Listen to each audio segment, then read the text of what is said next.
listening to the Really Useful Podcast. This is the tech podcast for technophobes from makeuseof.com. We're here to help you deal with the technical challenges in life that have been put in front of you by your technology, your mobile phone, your computer, the internet, a job search website, social networks, your smartphone, your smartwatch, all of those things, maybe even a smart kettle. They're not working properly. Come to us, and hopefully we've got a solution for you in the shape of one of these podcasts or one of the thousands of articles on makeuseof.com. My name is Christian Corley, and with me this week is Ben Stegner. We're facing 2022. You are too. Is it going to be the year that you want it to be? This week, we're looking at how you can change your life for the better using the internet to find a new job, change the way you approach life, and generally make things better, happier, and put that stress and strain and the tribulations of the past few years behind you. Ben, are you the sort of person who comes across a new year and thinks, I'm going to do something differently in the next 12 months? I would say not really. I kind of get that, like, I don't know if nostalgia is the right word, but like at the end of the year, I kind of get retrospective and think, you know, what did I do this year? What were the highlights and things like that? And I kind of think about generally what I would like to happen in the next year. But I'm not one of those people that sets like specific New Year's resolutions and things like that. I think a lot of that is very easy to, I think because it's so popular to set like, in the new year, I'm going to do this every week or whatever. Like it's very easy to just, that's a great idea, and then you do it for 2 weeks in January, and then it just kind of drops off. So I kind of have like I like the feeling of like one year closing and another one starting, but I don't use that as the sole reason to make a big change, I guess, if that makes sense. Yeah, definitely, yeah. I mean, I would think that I'm largely the same, but when I think about it, you know something? I mean, I've been freelancing since 2010 full time. And since January 2011, I've been giving myself a personal evaluation, and which basically consists of me setting targets for building my business, basically, writing, meeting particular targets, achieving specific things, such as writing for a particular publication or getting commissioned to write something in a particular topic or in a particular genre or whatever. And then the following January, I look at these targets and think, did I hit this? Did I hit this? Yes, yes, no, no, yes, no. And look at ways that I could improve the things that I didn't do. I suspect I'm possibly alone in this. I like that idea because it's good to have specific points you can look back on, because it's too easy to just be vaguely like, okay, I want to, you know, it's either a vague goal or it's like a too big of a goal. Like I want to learn a language this year. Like obviously you're not going to master a language in a year unless you're already well on your way there. So like, and you're saying specific, like I want to be able to write for X different sites this year, or I want to make this much progress on writing my book or whatever. Like that's a specific thing you can look back and say, did I complete it? Yes or no?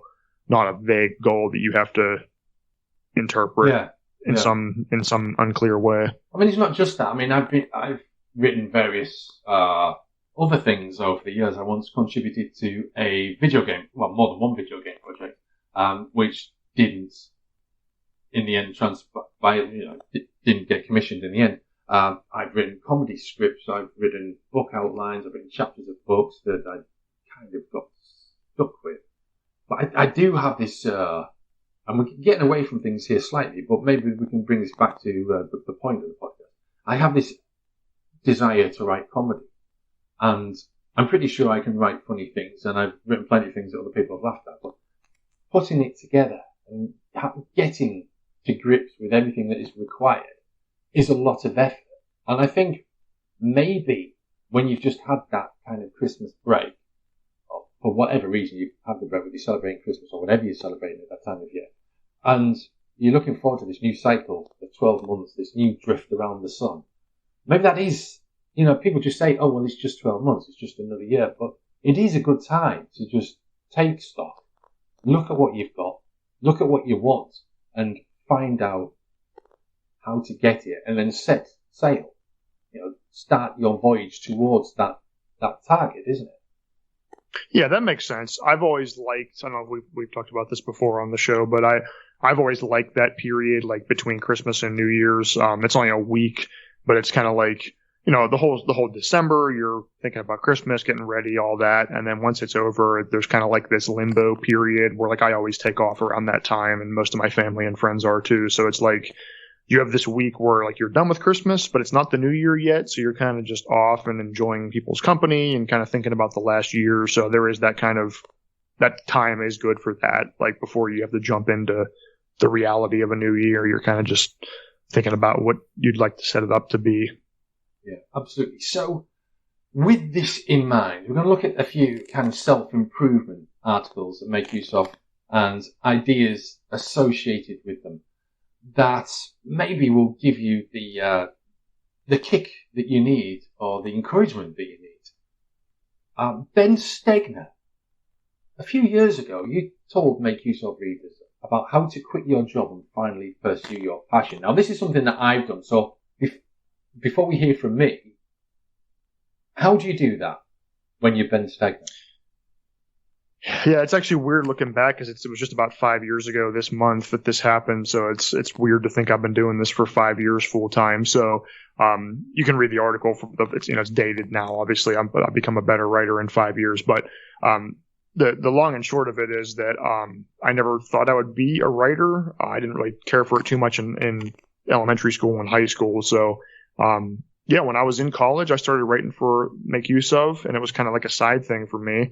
And when I graduated, I got a job working in IT, which I did for a while, and it was good. I didn't dislike it, but it was a lot of driving around, and you're responsible for different clients. So if something's melting down when you're there that day, it's just a stressful day, and you got people calling you from other clients. So I always was able to still make time for writing when I came home. Like I was tired, obviously, from my day job, but I still wanted to write articles and work for Make Use of, and I was sad that I had to turn opportunities down because I just didn't have time with my full-time job.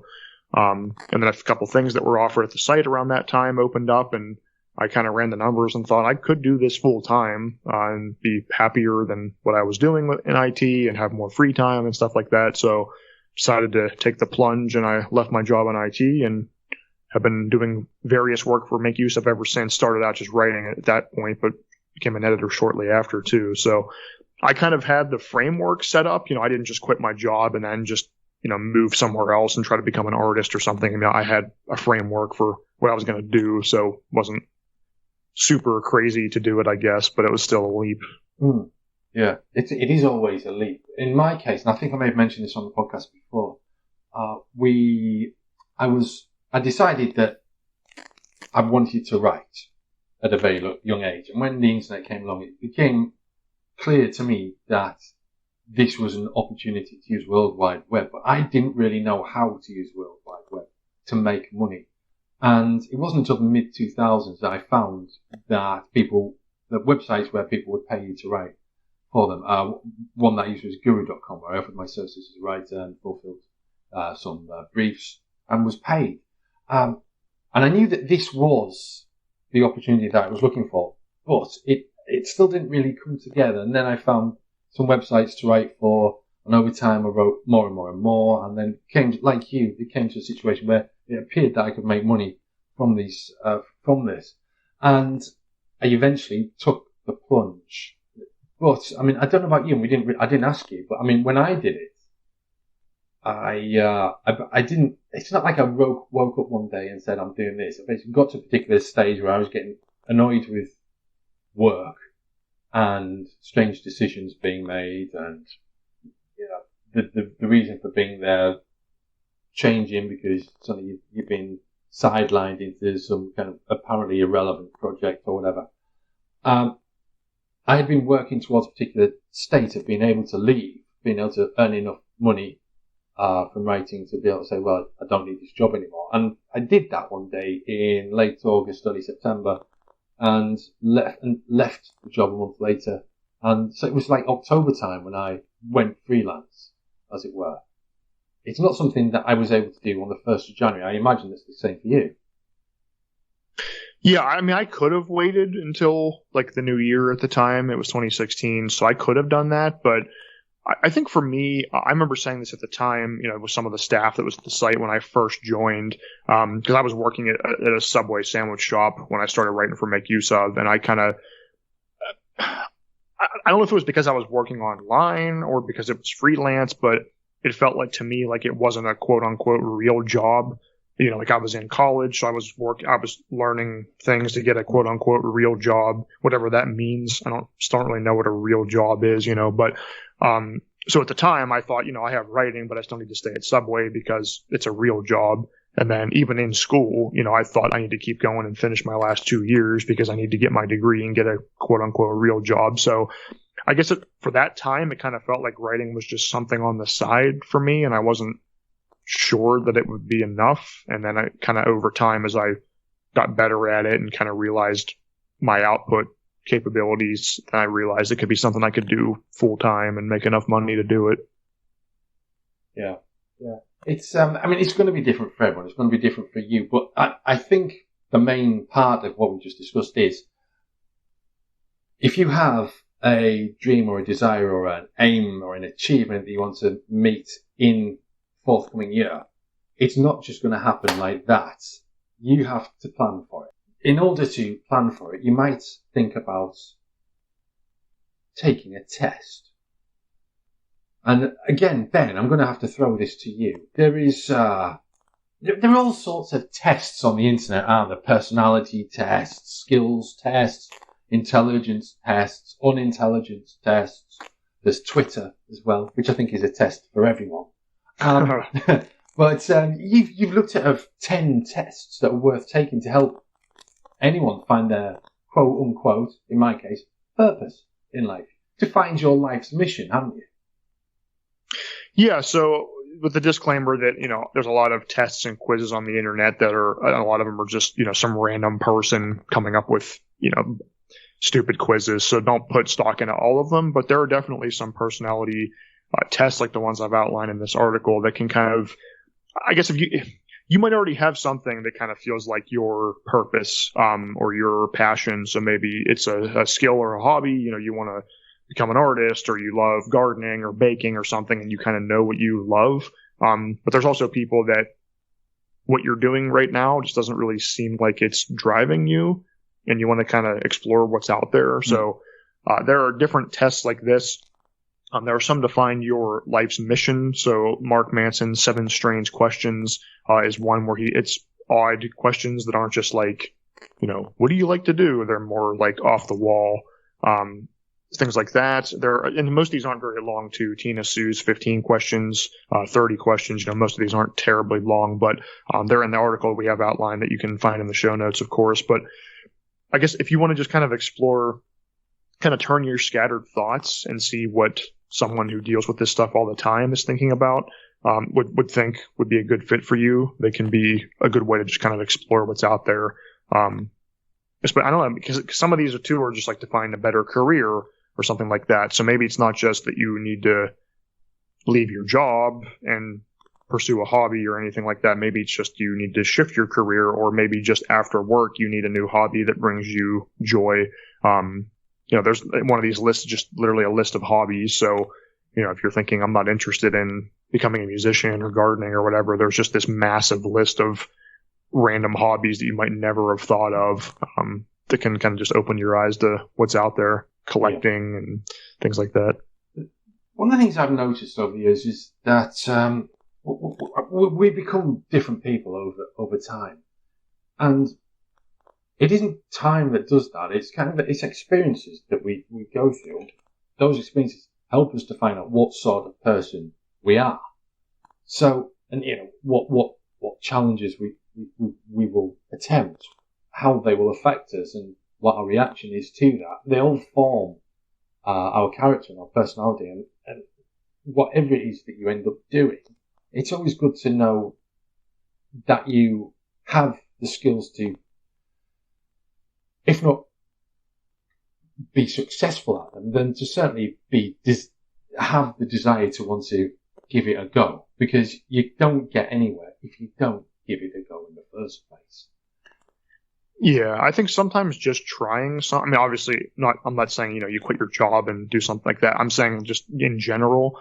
If you're anything like me, I tend to dislike things if I'm not good at them at first. I've been like this since I was a kid. So if I try something, I was good at school and a lot of things like that as a kid. So when I was little, I was used to I'm good at stuff. So if I would try something and it didn't click right away, I would just get upset and not want to do it. And I can still be like that. So if you're like me, maybe you just need to try a bunch of different things and something will click and you'll get interested in it. But remember that it's not always going to be that easy. Some things you might have to spend a little bit of money and get some equipment for your hobby or whatever, to where it's not just going to click at first. But, based on what you know about your personality, I think you should be able to find something that seems like it'll be a fit for what drives you, even if it's not a career change and just something you do on the weekends or whatever.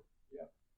Now, I mean, if your career change for 2022 is something sort of creative, I would not recommend using the site that I use, which was guru.com, because it's a very different beast these days. I don't have the familiarity with it that I did once, and it also feels a bit of a closed shop. Something like Fiverr.com, on the other hand, is a lot more accessible to creatives of all levels to offer their services. It is possibly the best place to find freelance work. If it isn't the best, it's certainly one of the best. And you can set a price. It's called Fiverr for a reason. You might just list an easy task for £5 or $5, and then step up the same task done so many times, or an expansion of the task or whatever that you offer as a service for higher amounts of money. With Fiverr.com, we've got a great guide to it, how to get started on Fiverr and list your first gig. And this gives you everything that you need to know. How to get started on Fiverr. You sign up, you set up your Fiverr profile, you enter a description of yourself, set your languages, link your social accounts, enter your skills, any relevant education and certifications, and then list a gig. And then people will come and look for you when they have a task that you meet. This covers everything: writing, photography, web design, coding, voice artistry. There's an entire raft of creative disciplines covered by providers on Fiverr. So that's worth checking out if it is something creative that you have in mind. Alternatively, it might be something more business oriented. And, there are so many things for budding entrepreneurs to use online to get themselves set up for business. There's Kickstarter, where you can list projects that you're working on and need funding for. And it's as long as it's a halfway mature project that people can see some sort of tangible benefit from, then it's going to get backed. There's GitHub, where you can store your code and work on it with other people, collaborate online. There's Entrepreneur, there's Fundable, there's Khan Academy for learning more about business and tools to educate entrepreneurs. There's Inc. for managers and owners of growing private companies. The list is, this is a list of 6, but the list really is endless. The internet is, a lot of people use the internet for social networking, for cat pictures, for adult material, for online gaming, and for reference. But really, the entire sum of human knowledge is on there, and it is a open shop still in many, many ways for everyone to find a way of earning their living in a way that they enjoy doing, or that's satisfying for them, and doesn't have to rely on working for quote unquote the man. I feel like I've been ranting. There's a lot to get through, so I get it. I don't have too much experience with any of the tools that you listed. I've used Kickstarter as a support or not as a project runner. I would find it interesting, honestly, to dive back into Fiverr. I remember using, or at least visiting, that site when it was pretty new, and I want to say, I'm probably remembering this wrong, I thought that when it was new that everything had to be $5. Mm-hmm. So all the jobs were like very simple, like make me a quick logo or record a 1 minute voice clip or whatever. So I think it's cool that they've kind of expanded beyond that. I think when I was running my podcast, I might have put a job out to like make me a logo or something. I don't remember if that ever panned out, but yeah, I mean, you think about the amount of people that need someone online to do something and the amount of people that are looking. So that back up, you think about the amount of people that need someone to perform a task and the people that are able to do that. And, the internet makes it so easy to connect those people. Like I said, if you need a graphic designer to make you a logo, or you need a voice actor to record a few lines for you, like you don't have to go out and find someone in person and go through an agency and all that. It's just listed on here, and it might take a while, but if you have a unique skill, put yourself on Fiverr or something like that, and you never know when people are going to need what you can offer. Yeah, I'd agree with that.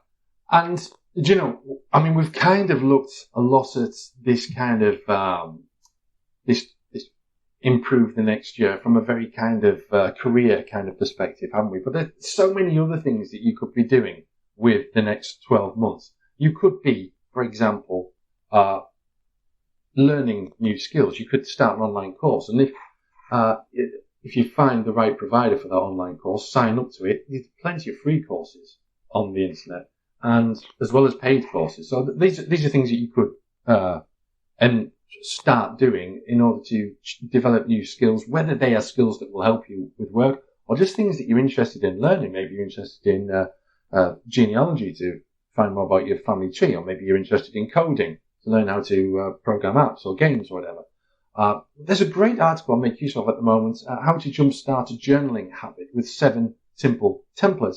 I've been keeping I'd like to say daily diary journal, but that's not quite the case. It's probably 3 or 4 times a week at best. And I've done that by buying a fountain pen that I like to use and a Moleskine diary, which is okay. It's not as nice as the fountain pen. And my desire to use the fountain pen has kind of jump-started my journaling habit. But it's not always the case, and people like to use digital equipment, computers, tablets, whatever, which is why tablets which is why templates come in useful. This article features templates for OneNote and Evernote, and those are both great tools for keeping a journal. I'm using my Samsung tablet to record this at the moment, and on there I have there is a Samsung app for keeping notes, which you can either type them in or use voice, or you can use the stylus to write them on. And I use that quite often as well when I'm not close to my usual journal. If I ever get to the point where I have to compile my various journals into some sort of readable format, it's going to be all over the place. Good Lord. Thinking of. Yeah, I think journaling is an interesting idea. I've never really done it myself. Part of it is that my handwriting's not very good, so I don't really like to do anything that involves me writing on physical paper.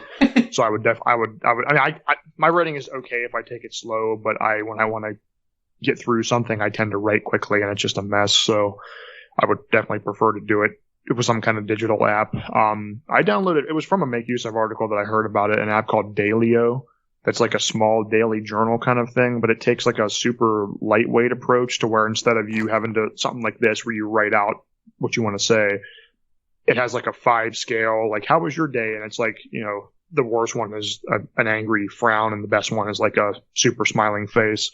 So you pick like how you're feeling, and then you can add tags to add like what you did that day. So like, I exercised today, or I drank a lot of water today, or I went for a walk today, or I spent time with my friends, or whatever you want to track. And over time, you look back on the calendar and you can see that I felt good this many days this month, or, when I smoked, I didn't feel, anything like that. So I like the idea of it, but I kind of felt like after I used it for a few weeks, a lot of my days are kind of similar. So I kind of felt like I was just saying the same thing every day, and it wasn't really that useful. So I would be open to some other form of journaling, but I feel like the way I've tried it so far didn't really work for me.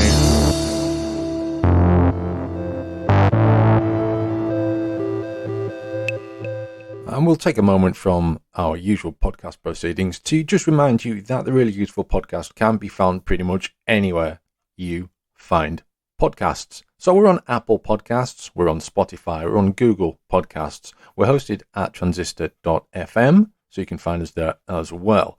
We're also on YouTube and, of course, on makeuseof.com.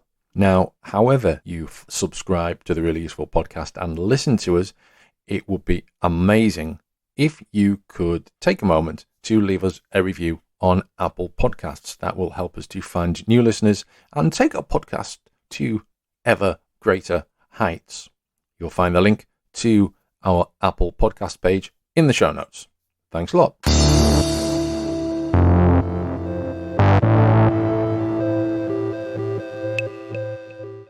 Now, there is something else that is always on people's mind for the coming year, and that is changing diets or getting fit or a combination of the two. I've changed diets twice in the past 11 years. The first time was for fertility treatments, and more recently I've had to cut dairy out. Now, these aren't things that I've been able to plan. They're basically things that have kind of been thrust upon me. So I'm not the best person to say, if you're going to do a diet, now is the best time to do it, because I'm the sort of person who gets told you need to change your diet. I say, oh, right, well, we'll do it now. So, I mean, maybe this whole 12-month cycle thing is just another 12 months, or maybe it's not. But like anything else, changing your diet requires preparation. Deciding to get fit requires preparation. It requires knowing what you're going to do and how you're going to do it. Knowing which foods you're going to be using and how to cook them, knowing what parts of your body you need to work on and how to work on them, what your discipline is going to be, whether you're going to go for running or cycling or swimming. I like swimming particularly, although it seems to be quite difficult to go swimming these days since COVID. So there are tools, there are tricks, there are apps, there is tech hardware, smart hardware that can help you do all of these things. And I think they are probably best addressed in a future really useful podcast. We've reached the end of this week's show, and I think it's really important to just recap on the fact that we're looking at what you can do to improve things for yourself in 2022. But at the same time, alongside and maybe even replacing everything that we've said, take a look at the great things that you have in your life now. Don't look at next year as being your chance to be a new you or to completely rework your life without first taking a few moments to think about the great things that you've got in your life already, because we've all got great things in our lives. And, this podcast, this week's show, it isn't here to make you feel bad. It's here to help you find the best way to move forward and do something new for the next 12 months. But don't do that without remembering who you are and the great things you've achieved so far. And, the good things in your life that you want to keep hold of. Yeah, for sure. I think it's always good to, remember that don't think like, oh, I'm worthless, so I need to learn a new skill, or I'm crap at my job, so blah, blah, blah. I mean, you can want to improve yourself and make good changes while still acknowledging that you're doing a lot of good so far and you've come a long way. So don't feel like you have to beat yourself up to learn something new. And the other small thing I would say right now too, on the point you touched about with, don't see January 1st as your first day. Small changes can be really big too. Think about, I don't know when you're listening to this, but just say it's December 1st or middle of December, whatever. You can think, if I start 5 minutes a day on Duolingo to learn a new language, or I start, watching one video about guitar basics on January 1st, you'll have a 30-day, 15-day, whatever head start on people that waited until January 1st. So if you want to make a small change, you can probably spare 5, 10, 15 minutes a day to make a little bit of progress. So it's not just like, okay, on January 1st, I'm going to spend 3 hours a day learning guitar. That's a big order, but you can break it up into small pieces and make progress sooner than you thought you would. Yeah, that's a good tip. I like that. So that brings us to the end of this week's really useful podcast. Everything, I hope, because we've discussed a lot, everything we've talked about, you'll find in the show notes accompanying this podcast.